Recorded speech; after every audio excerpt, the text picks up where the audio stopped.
d'une part et ses propres frustrations de l'autre, puisqu'il n'était pas totalement intégré dans la culture européenne occidentale.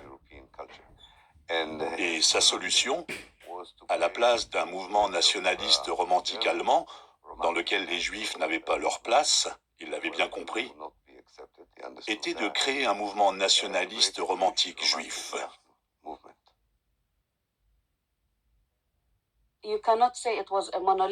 On ne peut pas parler de réponse monolithique. Il y a eu différentes réactions. Les Juifs les plus riches, les Juifs de l'Ouest, étaient pour la plupart opposés aux idées du sionisme, parce qu'ils étaient bien intégrés dans leur pays. Ils y étaient bien enracinés et pensaient qu'aborder un tel sujet était dangereux, parce que cela signifiait qu'ils n'étaient plus citoyens de leur pays, qu'ils devaient partir ailleurs. Mais l'affaire Dreyfus les a vraiment choqués, et ils ont commencé à se dire « Peu importe ce que l'on fait, peu importe que l'on soit bien intégré, on est quand même rejeté, écarté. On doit donc trouver notre propre chez nous, notre propre pays. » Les vrais juifs, c'est-à-dire les vrais judaïsmes, les vraies institutions, organisations, des masses, étaient contre le sionisme. Entre les 80 grands rabbins de l'Allemagne, 78 signent qu'il ne veut pas qu'un congrès sioniste anti-juif se déroule sur la terre allemande. Le pauvre Herzl a dû remplacer le congrès dans un casino à Bâle. Avec tout le respect, un casino à Bâle, c'est comment c'est un casino à Bâle? Ils avaient différentes idées. Ils n'ont pas tout de suite choisi la Palestine. Ils ont pensé à l'Ouganda, l'Argentine, les États-Unis, l'Azerbaïdjan. Mais il faut aussi comprendre qu'ils étaient poussés par les chrétiens sionistes à ne pas abandonner la Palestine. Ces puissants évangélistes des États-Unis et de Grande-Bretagne voulaient vraiment voir les Juifs retourner en Palestine.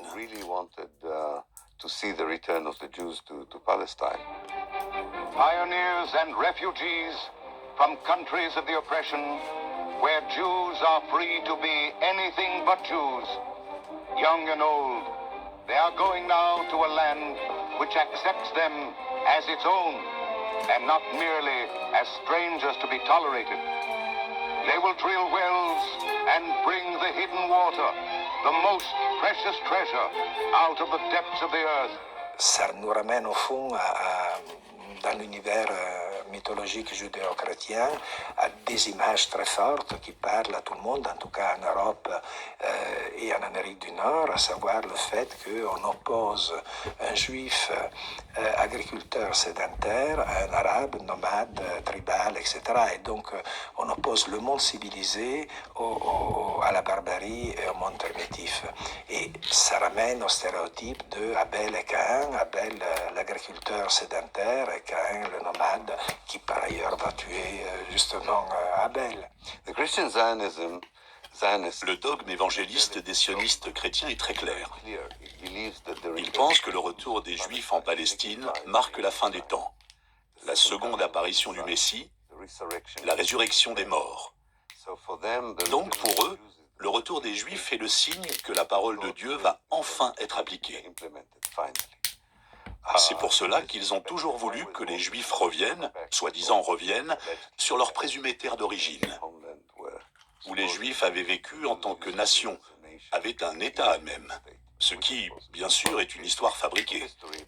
Mais ce n'est pas grave, puisque tous les mouvements nationalistes fabriquent leur histoire. Et le sionisme n'a pas fait exception.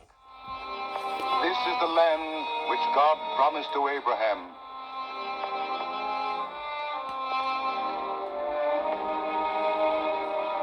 Once, while the Jews lived in this land, it was the center of a great civilization. Through the ages, the Jews made pilgrimages to all these places, filled with holy memories, to add their prayers to those of their ancestors, that the scattered children of Israel be gathered again into the shelter of their own homeland. C'est peut-être la chose la plus importante. Comment transformer une mythologie religieuse en une mythologie historique ou politico-historique? Et pourquoi j'insiste ça? Par exemple, dans les déclarations d'indépendance d'Israël à 47, 48, on pose le mythe que le peuple juif était exilé par les Romains au 1er siècle de notre ère. J'ai décidé de chercher des livres de recherche sur l'acte d'exil. Et il n'y a pas eu d'exil. C'est-à-dire, il n'y avait pas un acte d'exil. Les Juifs n'étaient pas exilés. Le judaïsme a commencé à se propager, venir à Rome, etc. Mais les Juifs jamais n'étaient pas exilés de cette terre. Sauf que pour la naissance du sionisme, il fallait cette idée de retour qui est basée sur l'idée d'exil. En fait, le sionisme a fait deux choses. La première, c'est d'avoir fait passer le judaïsme du statut de religion à celui de nationalisme. C'est pourquoi, au tout début, peu de juifs ont accepté de faire cela. Ensuite, ils ont voulu que les juifs passent d'une population qui vit d'une manière unique et d'une manière ségrégée à une nation moderne. La cristallisation des idées nationales avec un imaginaire raciste, c'est le bon temps de la fin du XIXe siècle. Tout le monde devient malade de nationalisme à cette époque, la chose qui va cheminer vers la Première Guerre mondiale. On ne peut pas comprendre la Première Guerre mondiale sans l'idée nationale. On ne peut pas, répandu partout, on ne peut pas comprendre le sionisme, parce que le sionisme, c'est aussi une imitation de tous les autres nationalismes en Europe.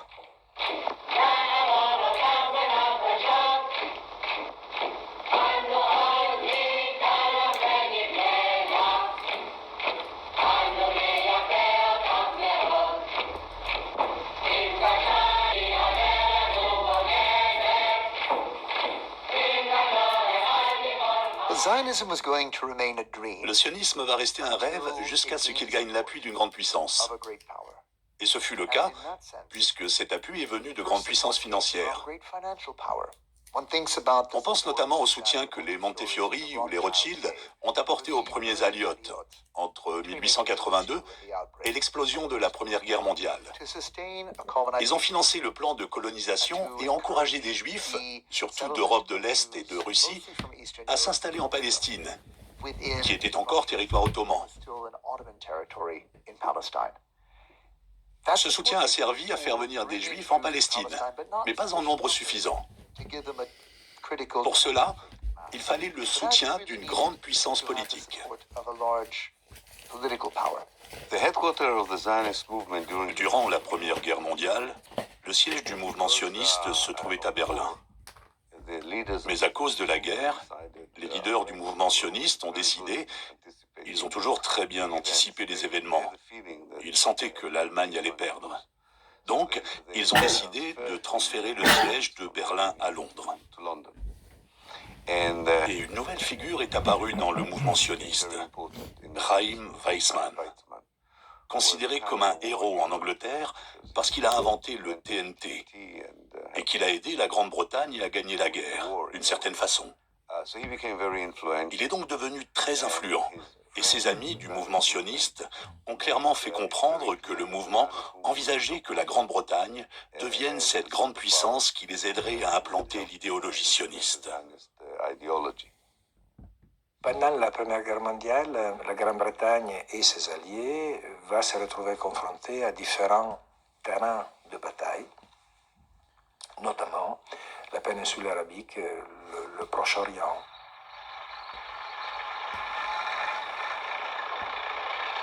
Pour asseoir leurs objectifs impérialistes, les Britanniques ont utilisé diverses stratégies et plusieurs intrigues de palais, en faisant en gros 3 promesses contradictoires. Tout d'abord les accords Hussein-McMahon. En échange de l'alliance avec les Britanniques, les Hachémites auraient été les destinataires d'un futur royaume arabe pas mieux défini à la fin de la Première Guerre mondiale. Deuxième négociation secrète, ce sont les célèbres accords Sykes-Picot qui portent sur un partage provisoire, là aussi pas mieux défini, de zones d'influence dans le cadre post-guerre entre France et Angleterre au Proche-Orient. Enfin, c'est la déclaration Balfour où en gros le secrétaire d'État aux Affaires étrangères, Lord Balfour, déclare le soutien de l'Angleterre à la création d'un foyer national juif. Les Anglais cherchaient des fonds pour l'effort de guerre. Donc, lorsque le mouvement sioniste s'est dit capable de participer au financement de l'effort de guerre, l'idée était tentante. C'est dans ce contexte qu'a été proposée la déclaration Balfour, ou lettre, puisque c'est ce dont il s'agit légalement. C'était une lettre de Lord Balfour à l'attention de Lord Rothschild, qui, en résumé, disait que le gouvernement britannique s'engage envers les sionistes à leur accorder un foyer juif en Palestine. La formulation de cette lettre est en fait très intéressante. Cette lettre accorde le soutien de la Grande-Bretagne à un foyer juif, et non pas à une patrie juive en Palestine. C'est une chose de permettre l'immigration des Juifs en Palestine, et c'en est une autre de favoriser la création d'un pays pour ces immigrants, aux dépens des populations indigènes.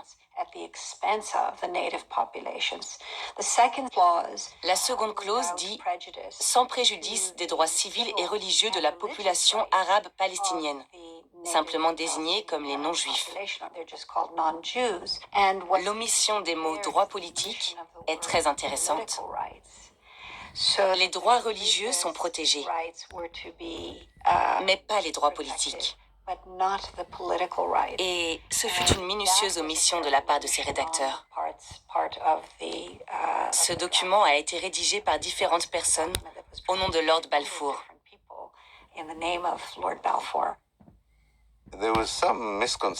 L'Angleterre avait de fausses idées au sujet du sionisme, ce qui a beaucoup aidé le mouvement sioniste.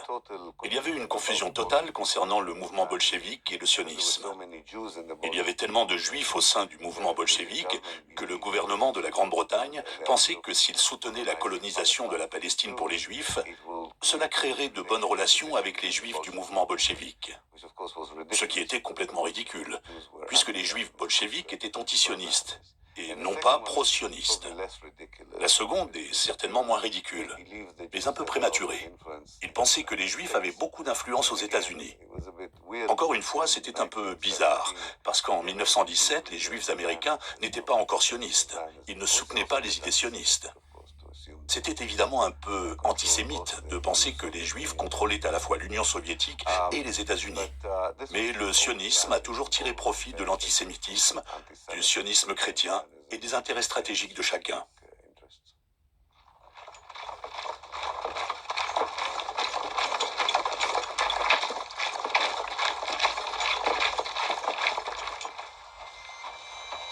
La dernière percée anglaise des lignes ottomanes dans le sud de la Palestine n'est pas une coïncidence.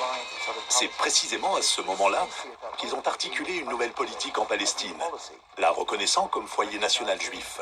C'est comme si la Grande-Bretagne promettait la Palestine au mouvement sioniste. Sauf que les Britanniques se sont servis du mouvement sioniste pour prendre la Palestine pour eux-mêmes, en faisant une colonie à bas coût pour les Britanniques et une sorte de chaîne de commandement qui relierait l'Égypte, la Palestine, l'Irak et le golfe Persique aux terres de l'océan Indien. Maintenant, les choses importantes que les autres pays puissances impérialistes ou colonialistes appuient ça pour avoir justement un place, c'est-à-dire changer le Proche-Orient. C'est-à-dire, il faut réfléchir dans l'imaginaire de quelqu'un à 17 que voilà, le Proche-Orient va devenir une terre dans les mains des Occidentaux. Sur le plan juridique, la déclaration n'engage que la Grande-Bretagne et aucun des autres partenaires de l'Alliance. Et il faudra attendre 1922 pour que la déclaration Balfour soit intégrée en quelque sorte dans la charte du mandat sur la Palestine et devienne un texte de droit international.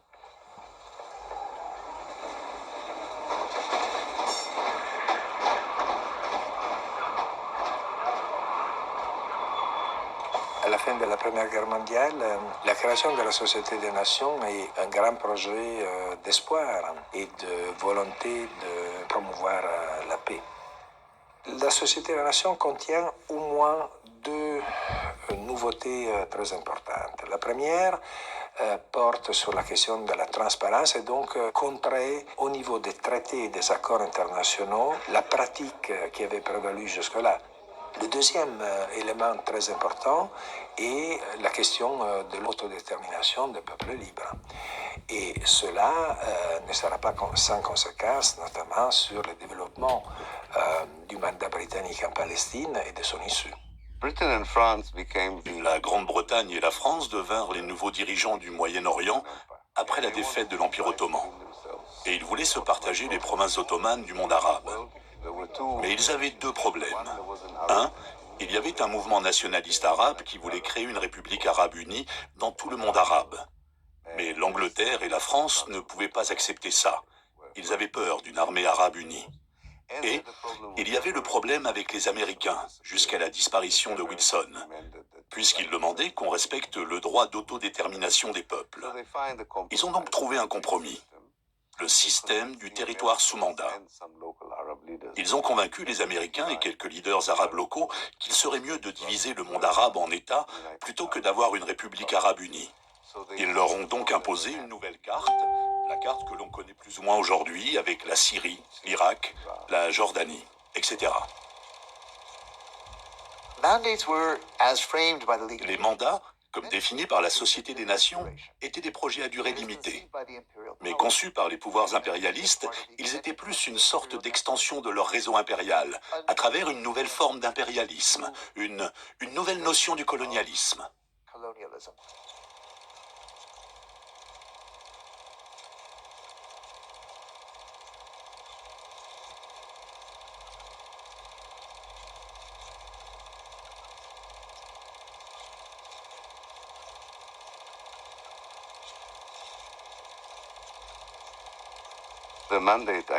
L'idée derrière ces mandats, c'est qu'une puissance européenne aide le pays local à devenir indépendant dans les 25 ans. Et au bout de 25 ans, il y aurait des élections démocratiques et le peuple déciderait du type d'État qu'il veut. Donc, si on retire la déclaration Balfour de la Charte, cela signifie qu'au bout de 25 ans, les peuples palestiniens ont le droit de décider de quel genre de Palestine ils veulent. En 1917, les Juifs représentent 10% de la population. Donc, on sait pertinemment quel aurait été le choix démocratique des habitants de la Palestine.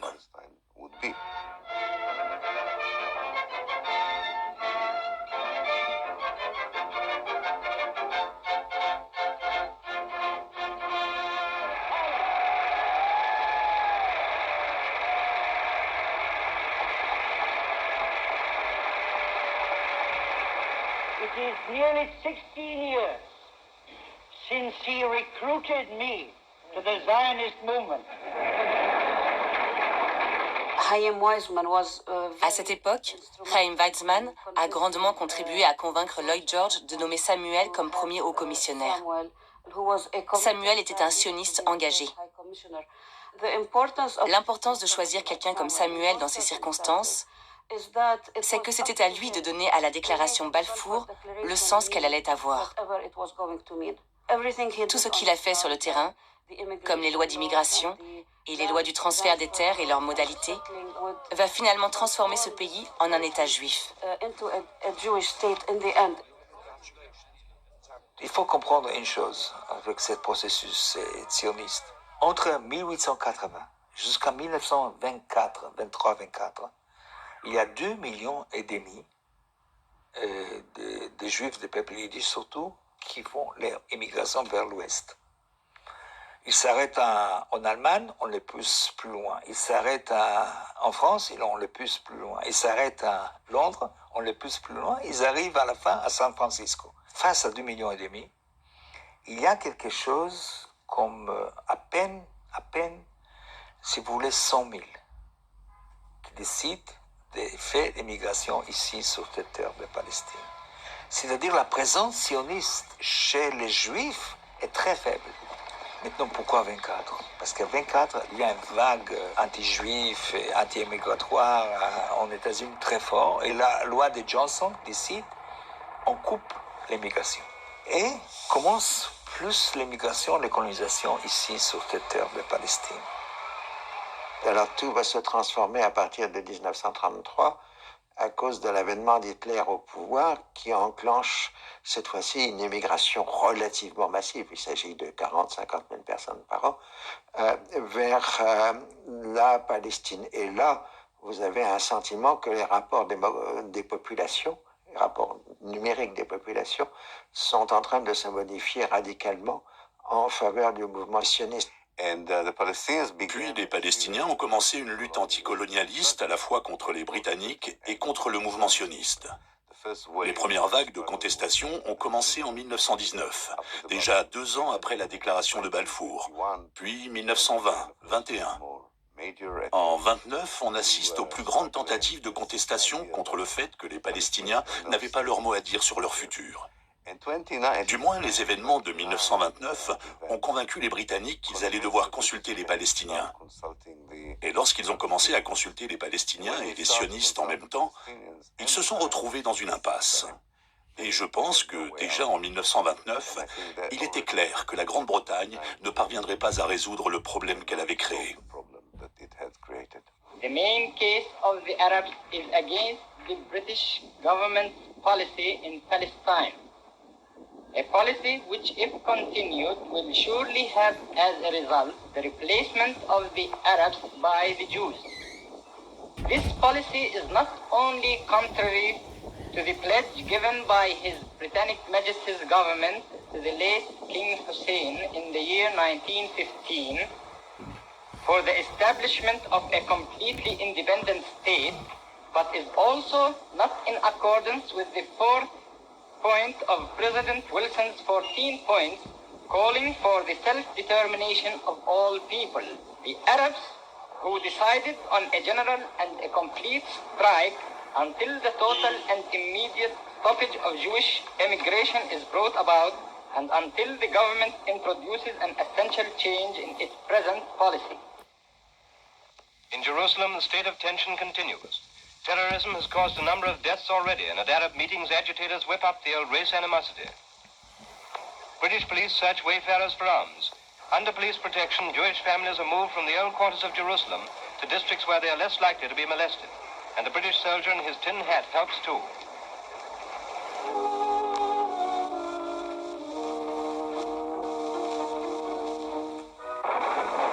En Palestine, la situation demeure extrêmement tendue.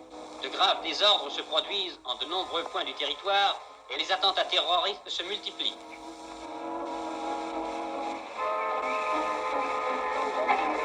Envoyés d'urgence pour rétablir l'ordre, de nouvelles forces de police anglaises débarquent à Jaffa. Devant la nécessité de mettre un terme à l'activité sanglante des rebelles, l'autorité anglaise s'est vue contrainte d'adopter des mesures énergiques.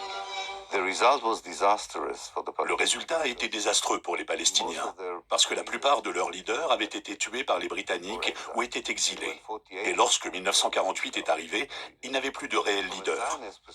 Les sionistes, eux, ont compris que s'ils voulaient prendre la Palestine, ils devraient faire usage de la force et qu'ils devraient déplacer les Palestiniens.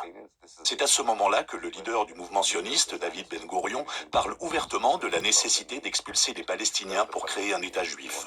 Et pour cela, ils avaient besoin d'une puissance militaire. Questions have been asked in Parliament about the arming of Jewish supernumeraries. Well, here is a detachment of men who have been trained to reinforce the military in the protection of their homes. Trenches have been dug around the Jewish colonies. Police and supernumeraries are ready to man them at a moment's notice. Arabs convicted of crimes or offences against authority are kept in concentration camps behind barbed wire. Strictly guarded, they are put to breaking stones for road making. In the unhappy state of Palestine, these camps are inevitable. After the abandonment of rebellion, justice may be tempered with mercy.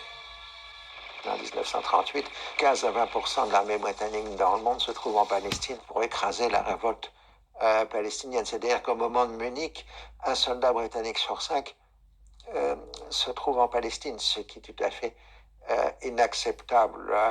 Et à partir du moment où on s'oriente vers une guerre en Europe, les Britanniques gèlent la situation en Palestine par le livre blanc de 1939 qui limite et puis interdit l'immigration juive en Palestine.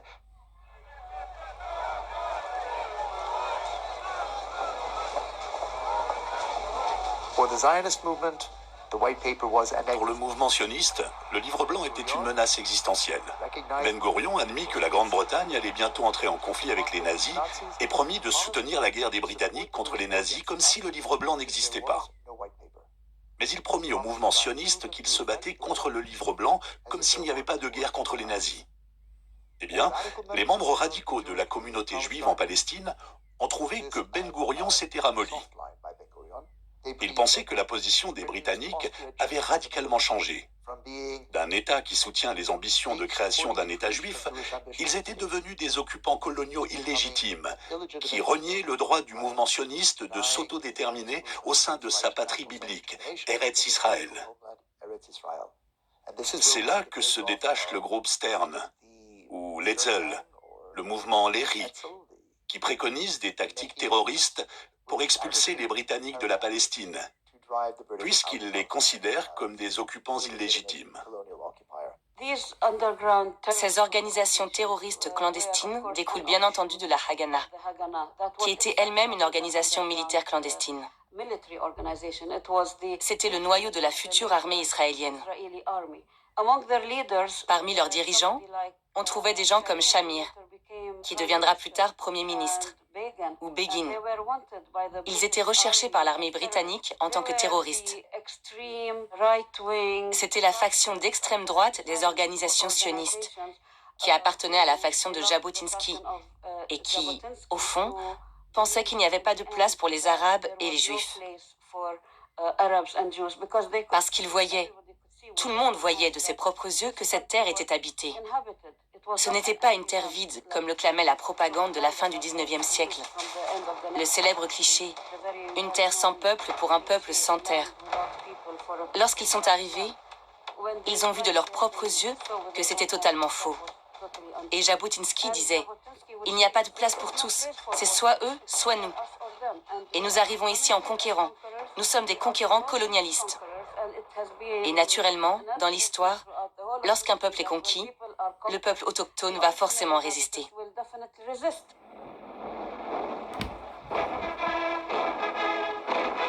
La liberté de la Méditerranée est indispensable à la sécurité des routes maritimes qui relient la Grande-Bretagne à son empire colonial.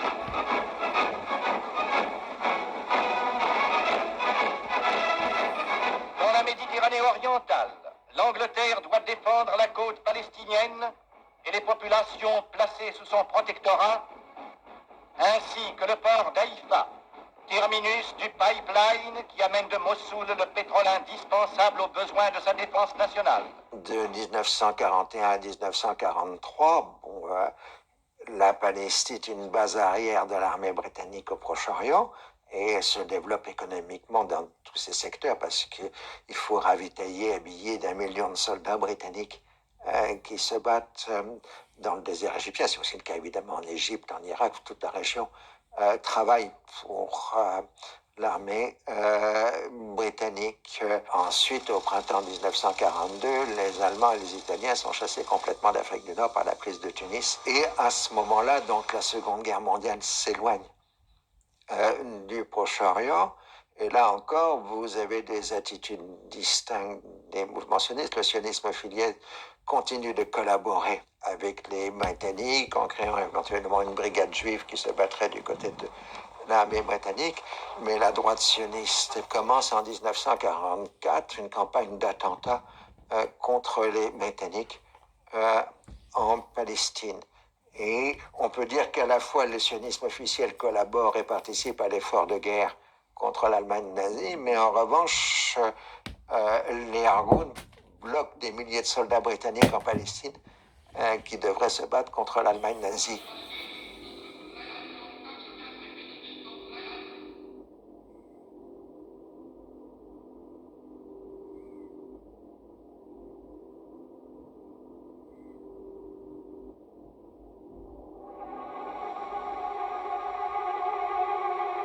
It was in the spring of 1945, but we'll never forget it. We saw liberty. It was the doors opening up for the first time in many years. You heard those voices in a dozen different languages saying, "We have waited so long for you to come." Les leaders du mouvement sioniste ont compris que la Grande-Bretagne et la France étaient sur le déclin et que s'ils voulaient que le projet colonialiste du sionisme aboutisse, non seulement ils devaient combattre les Britanniques parce qu'ils n'avaient pas les mêmes intérêts, mais ils avaient besoin de soutien. Et c'est là qu'ils commencèrent à comprendre l'importance de la communauté juive américaine et de la communauté sioniste chrétienne aux États-Unis. The lives of 5 million Jews have proved to the world what the Jewish problem is. You don't have today to preach Zionism or to read Herzl and Pinsker and Hesse nach Adam. You just have to say 5 million Jews massacred in Europe because of the homelessness of the Jewish people. We have certainly the right to demand that the world shouldn't wait for a second lesson of this kind till it will implement the principle which was recognized even formally and internationally to give Palestine to the Jewish people as a real national home. L'Irgun ne désarme pas. Voici les vues prises 7 minutes après l'attentat qui, au Goldsmith de Jérusalem, coûta la vie à une trentaine de Britanniques. Devant la recrudescence des attentats de toutes sortes, 48 en un mois, les autorités britanniques ont décrété la loi martiale dans les 5 parties les plus populeuses de la Palestine juive. Mr. Ben Gurion's house in Tel Aviv was the scene of the recent meeting of the Jewish Agency Executive. Among the leaders of official Zionism, Dr. Moshe Sneh, formerly chief of the Haganah, and Mrs. Golda Meyerson, head of the political bureau. Mr. Ben Gurion, chairman of the executive, leads them into his study for the meeting. Although condemning terrorism, the executive decided not to participate in any government or army campaign against the terrorists. Ces attaques ont découragé les Britanniques d'imposer leur autorité en Palestine, de laquelle ils perdaient le contrôle. Les côtes étaient jonchées de bateaux transportant des Juifs déplacés venant de partout en Europe. Bateaux mis en place par les agents sionistes pour essayer de faire venir des survivants de l'Holocauste en Palestine pour augmenter leur nombre. Et les Britanniques ne pouvaient pas refouler ces navires transportant les pauvres et les malheureux de l'Europe sans entacher leur réputation auprès de la communauté internationale. Ils faisaient rebrousser chemin aux survivants de l'Holocauste aux portes de la Palestine. Et finalement, les Britanniques ont compris qu'ils n'avaient pas de solution face à leur arrivée et face aux nationalismes incompatibles des Palestiniens et des Juifs. Donc, ils ont remis le dossier aux Nations Unies, qui succède à la Société des Nations.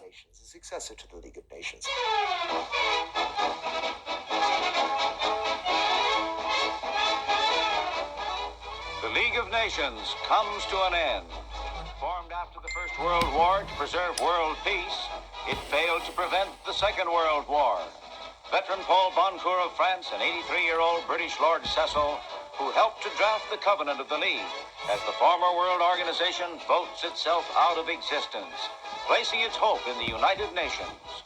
La toute nouvelle organisation des Nations Unies va s'emparer du problème de la Palestine. L'UNSCOP va faire 2 propositions. La première, celle d'un seul État, un État fédéral, composé de plusieurs cantons, notamment des cantons arabes, palestiniens et juifs.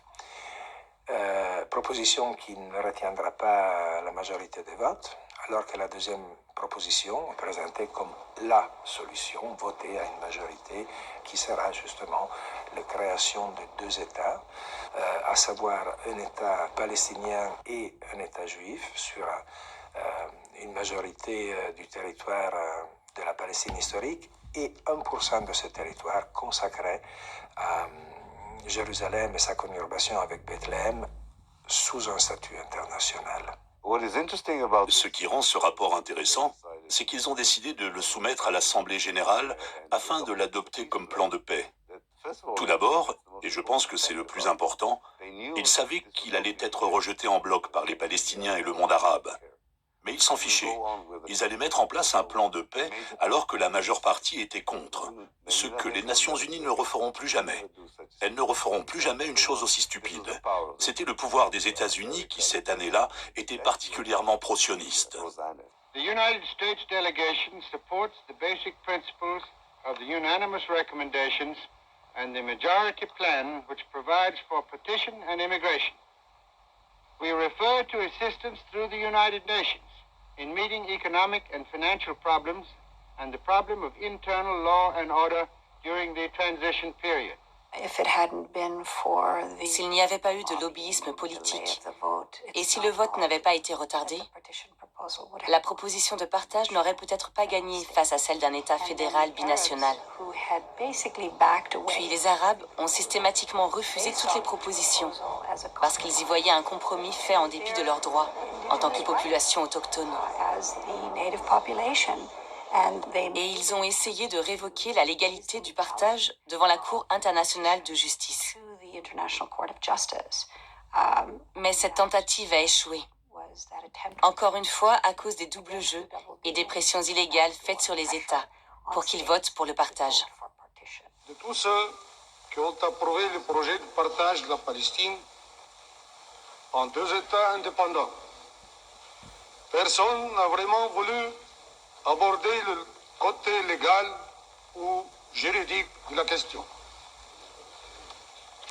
De la façon dont il fut préparé et conçu, par les intrigues faites autour de lui et par les machinations qui sautent aux yeux et qui ont servi à le présenter à l'opinion publique comme un projet uniquement humanitaire, ce projet restera le plus grand scandale politique de tous les siècles. Si on étudie la proposition de partage d'un point de vue légal, il est évident que l'ONU, l'Assemblée générale de l'ONU, était tout à fait consciente qu'elle n'avait pas les compétences juridiques de partager un territoire, quel qu'il soit. La résolution 181 était justement ça. Une résolution, une proposition. Parce que l'Assemblée générale n'avait pas le droit de décréter un partage de territoire, ni d'effectuer de changement territorial quel qu'il soit. Afin d'obtenir la majorité aux 2/3, il fallait convaincre les pays de voter pour. Et encore une fois, les États-Unis ont été très utiles. Par exemple, le Libéria, le seul pays d'Afrique indépendant, s'est vu promettre beaucoup d'argent par les États-Unis en échange d'un vote en faveur du partage. Les Américains ont exercé des pressions similaires sur des pays d'Amérique centrale et d'Amérique du Sud. Rappelons-nous qu'à cette époque, les États-Unis avaient une grande influence dans cette zone. Et le lobby sioniste en soi fonctionnait très bien. Ces diplomates travaillaient bien. Et ils ont obtenu la majorité aux 2/3 le 29 novembre 1947. Soviet Union, yes. United Kingdom, abstain. United States, yes. Uruguay, yes. Venezuela, yes. Yemen, no. Quand on regarde les votes à l'ONU, le clivage est particulièrement net entre ceux qui sont favorables à l'État juif et qui sont en général des pays de culture chrétienne et ceux qui le refusent, qui sont des pays non chrétiens, à l'exception de quelques États sud-américains qui sont opposés au plan de partage. The resolution of the DUC Committee for Palestine was adopted by 33 votes, 13 against, 10 abstentions. Je crois que la route vers la décision de 47 était composée avec certaines mauvaises consciences. Si vous voulez, entre 45 et 48, pèse dans les consciences de tous les Occidentaux le double fait que, premièrement, que c'était atroce les souffrances des Juifs durant la Deuxième Guerre mondiale, ça c'est une chose. Et deuxième chose, c'était qu'est-ce qu'on va faire avec tous ces réfugiés de Pologne, de Hongrie, d'ailleurs qui sont en Allemagne dans les camps. Les États-Unis ne veulent pas les recevoir chez eux. Ni la France, ni la Grande-Bretagne. À Jérusalem, les Israélites donnent libre cours à leur joie légitime. Ils fêtent avec exubérance la décision prise par les Nations Unies de séparer la Palestine en un État juif et un État arabe. Sans satisfaire entièrement les aspirations des chefs sionistes, cette solution constitue cependant pour le peuple juif un succès incontestable. Les réactions des Juifs au plan de partage étaient mitigées. D'un côté, c'était une joie d'être reconnu au niveau international. Mais de l'autre, on ne pensait pas que l'État juif serait stable, puisque, d'après la carte, la moitié de la population de ce futur État juif serait arabe. Donc cette idée d'État démocratique juif allait tomber à l'eau. Ben Gurion disait « Il ne faut pas s'inquiéter, de nombreux juifs viendront dans notre pays une fois qu'il sera indépendant. Ainsi, l'équilibre démographique serait atteint grâce à l'immigration. » Et il a aussi dit « Il y aura d'autres moyens qu'on pourra utiliser, mais sans préciser lesquels, ni comment les mettre en œuvre. » Pour le monde arabe, la résolution de partage était leur premier gros échec diplomatique depuis leur indépendance. Ce qui va mener à leur prochaine erreur ou leur prochain échec. Ils vont être incapables de constituer une réponse militaire groupée face au conflit qui se développe en Palestine. En Palestine, la situation s'est brusquement dramatisée. La population arabe s'est violemment émue de la décision de l'ONU tendant à partager la Palestine entre juifs et arabes. Aussitôt, des troubles ont éclaté et des incendies ont ravagé les quartiers juifs de Jérusalem. À Jérusalem, la tension judéo-arabe s'accentue tous les jours.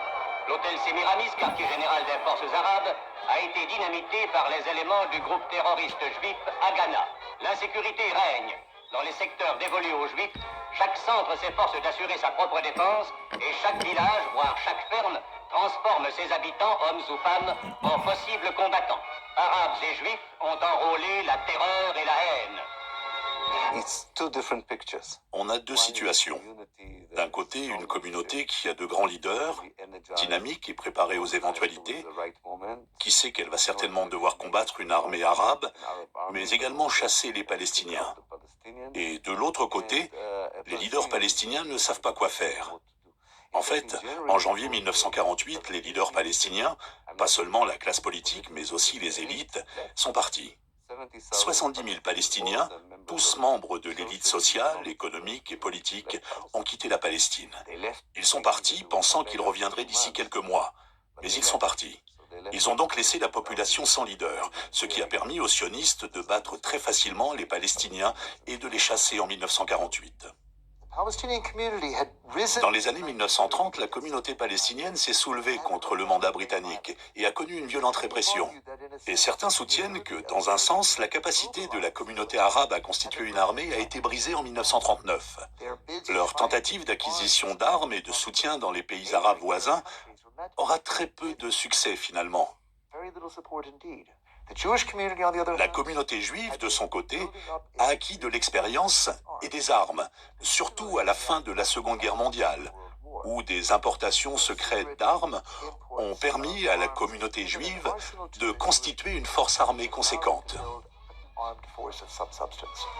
The definition of legal and illegal forces becomes daily more obscure.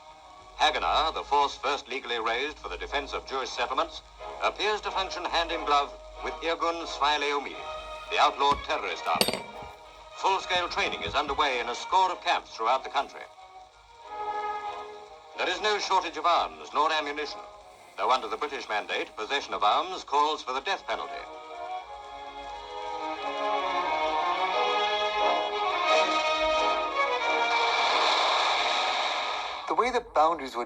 L'établissement des frontières entre l'État arabe et l'État juif a été semé d'embûches dès le début.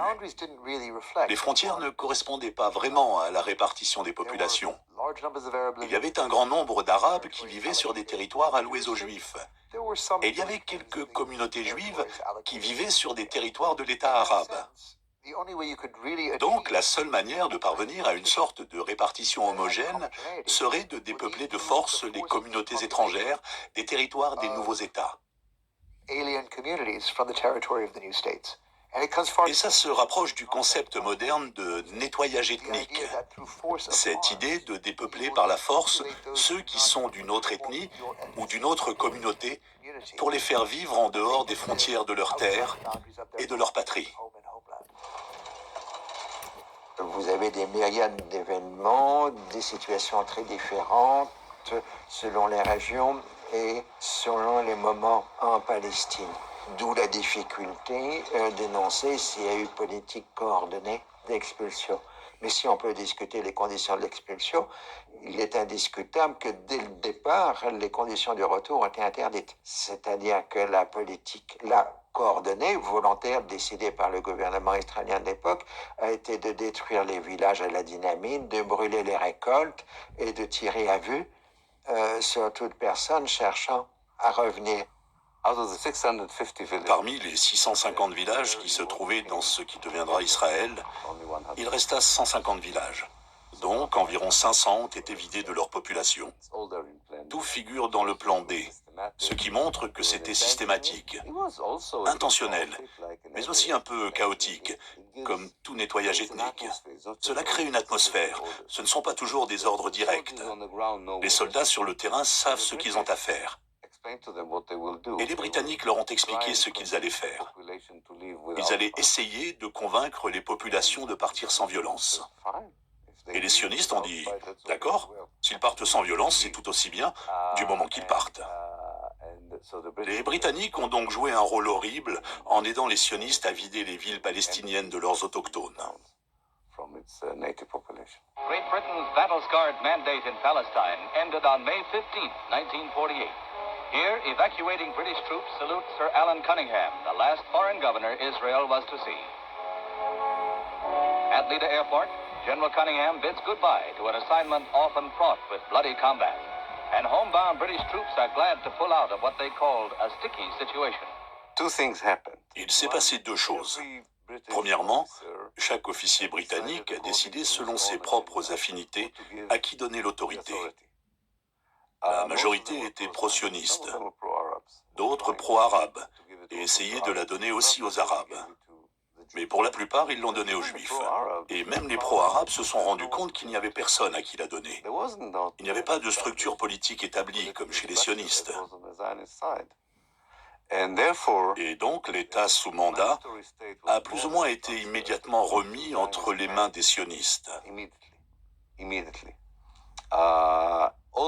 Tous les centres d'importance de l'État, la douane, la police, le téléphone, les aéroports, les ports, tout est tombé entre les mains des sionistes. On May 14, 1948, the new government headed by David Ben-Gurion is installed in Tel Aviv. Thus, for the first time since the Roman legion destroyed Jerusalem in the year 70 AD, the Jewish people have a nation of their own. Traversant Amman, la capitale transjordanienne, les armées irakiennes se sont mises en marche pour porter secours à leurs frères de race aux prises avec les Juifs. L'armée transjordanienne a franchi le Jourdain et a vu un jour se découper sur l'horizon les murailles de Jérusalem. Les Arabes sont entrés en guerre contre Israël, non pas comme un corps d'armée uni qui encercle l'État juif, mais comme des unités indépendantes et désorganisées, ce que les Israéliens ont trouvé facile à contenir et à battre.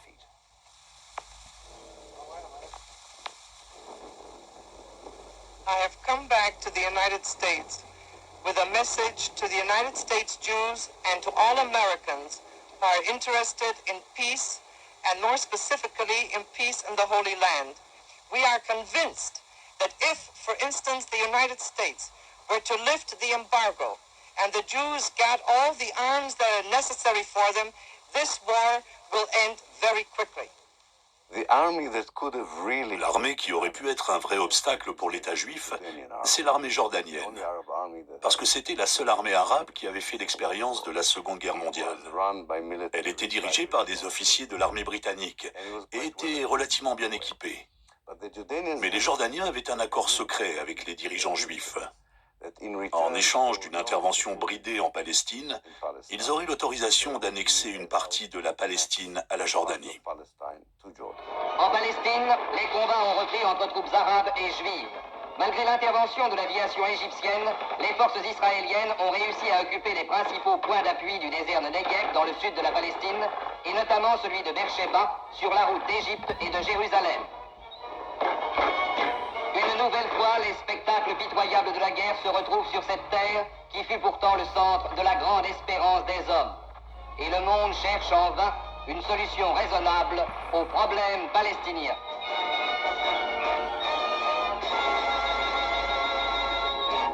La guerre de 1948 s'est pour ainsi dire terminée par le partage de la Palestine, mais par un partage vraiment différent de celui qu'espéraient les Nations Unies. 80% de la Palestine, 78% exactement, sont devenus un État juif. Dans ces 78% se trouvaient 1 million de Palestiniens qui ont perdu leur terre d'origine et qui sont devenus des réfugiés hors de la Palestine, hors de cette zone devenue Israël. Une autre partie, la Cisjordanie, a été annexée par la Jordanie. Et une plus petite partie, la bande de Gaza, a été annexée, non pas annexée, mais contrôlée par l'Égypte. La Palestine, le pays espéré par le peuple palestinien, avait disparu. On l'avait effacé de la carte.